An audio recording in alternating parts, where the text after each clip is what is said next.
Në bregdetare mes Velipojës dhe Shëngjinit, që tashmë lidhet nga një aks i ri rrugor, kryeministri Edi Rama e ka vlerësuar si një ndër zonat më të bukura të Evropës. Në takimin me përfaqësues të bizneseve të sektorit të turizmit, Rama nënvizoi nevojën e një infrastrukture që do të rriste turizmin elitar.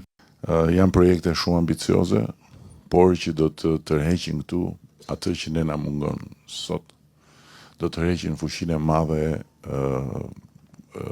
të konsumit nga ana e kategorisë së turistëve që shpenzojnë shumë.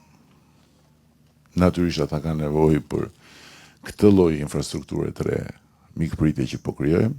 Ura mbi lumin Buna që do të lidhë Shkodrën me Malin e Zi mbetet ende në letër për shkak të burokracisë së shtetit fqinj, tha kryeministri. Nuk kemi pas shumë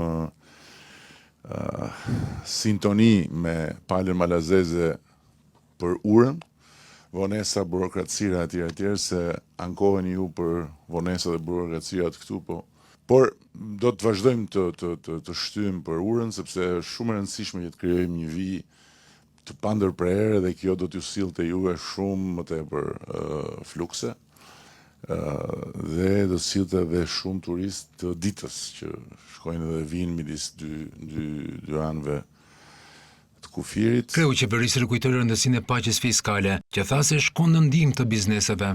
Ne jemi shumë të lumtur që ju të pranoni 65% e para deklaruar bazuar mbi shtretrit, 35% që i pjesës tjetër e sezonit është më i lartë se sa normaliteti, e dim dhe këtë, por është një lloj balance dhe jemi shumë të kënaqur që mbi 1000 hotele i janë afruar derës tonë, kanë trokitur dhe kërkojnë marrëveshje.